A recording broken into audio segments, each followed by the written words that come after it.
విపక్ష సభ్యుల ఆందోళన మధ్య ఎలాంటి చర్చ జరగకుండానే అసెంబ్లీ రేపటికి వాయిదా పడింది.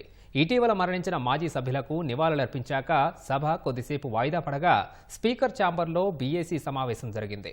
అసెంబ్లీ పరిధిరాలపై ఎలాంటి నిర్ణయం తీసుకోకుండానే బీఏసీ ముగియగా ప్రభుత్వ తీరుకు నిరసనగా బీఏసీ నుంచి బీఆర్ఎస్, ఎంఐఎం వాకౌట్ చేశాయి. ఎన్ని రోజులు సభ నడుపుతారో చెప్పట్లేదన్న మాజీ మంత్రి హరీష్ రావు బీఏసీ లేకుండానే 2 బిల్లులు తెచ్చి చర్చ పెట్టడం సంప్రదాయ విరుద్ధమని విమర్శించారు.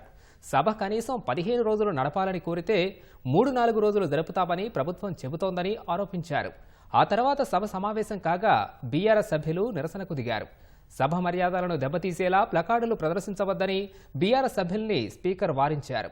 ఈ క్రమంలో పర్యాటక అంశంపై మంత్రి జూపల్లి చర్చ పెట్టగా బీఆర్ఎస్ సభ్యులు ప్రభుత్వానికి వ్యతిరేకంగా పెద్దపెట్టిన నినాదాలు చేశారు. బీఆర్ఎస్ సభ్యుల తీరుపై ఉప ముఖ్యమంత్రి భట్టి విక్రమార్క, మంత్రులు శ్రీధరబాబు, జూపల్లి కృష్ణారావు ఆగ్రహం వ్యక్తం చేశారు. బీఆర్ఎస్ సభ్యులు నిరసన కొనసాగించగా స్పీకర్ సభను రేపటికి వాయిదా వేశారు.